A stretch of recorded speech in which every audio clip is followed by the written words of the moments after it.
Good morning, Colonel Datren. Morning. Sir, talaga bang natural sa pagiging police president ang ganyang kaseryoso? Hindi naman masyadong seryoso. Inaano lang natin sa ating mga kasamahan na pwede tayong magseryoso, pwede tayong lumigay. Sir, being the class president of 1986, paano nyo minamanage ang pagiging solid nyo bilang class 1986? Actually, kami sa class 86, nagkakaroon kami ng mga regular meetings. Apo. Although hindi naman nakakarating lahat, but somehow nagpapakita sila. We have our regular monthly meeting then. Ngayon, naging quarterly na lang, no? Because most of our classmates have already retired from the service. Others were assigned in the different areas in the country.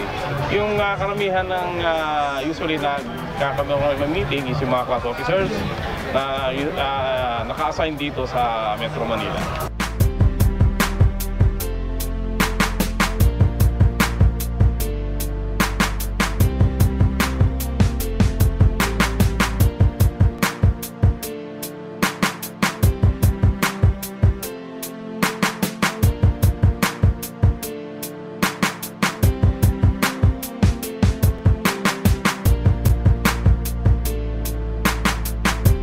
Good morning, ma'am. Yes. Good morning, ma'am. Hello, good morning, Miss Ina. Ma'am, we all know that being a wife of a police officer is not an easy job. Paano niyo po minamanage ang pagiging asawa at pagsuporta sa pagiging pulis nila? Kayo, ma'am, sir. Sa akin, kailangan full support yan sa asawa. Kailangan lahat ng, kailangan Lahat ibibigay mo. Lahat ibibigay. Being a housewife is not an easy job. Lalo na kung asawa ka ng isang policeman. Ano yung mahirap doon, ma'am? Mahirap, maraming mahirap because asawa ka ng isang police, most of the times, yung mga special occasions, he's not home.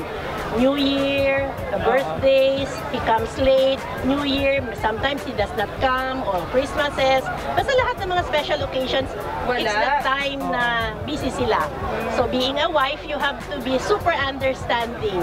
You have to be supportive in a way na kaya mo na lahat. You take care of the kids, you take care of the home, you take care of everything. Yung kailangan alam mo na lahat eh. Parang Father in a wife and at the same mama. time. lahat sa'yo na.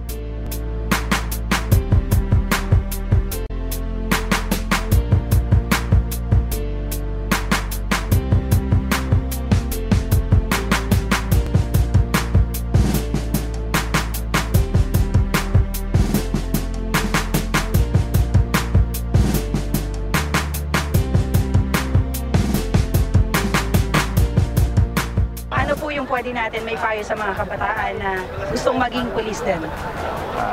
Ang pagpupulis kasi hindi lang ito sa hanap buhay, hindi lang ito sa trabaho, pero kailangan dito dedikasyon eh. Dedikasyon sa serbisyo sa pamilya at siyempre sa buong mamayang Pilipino.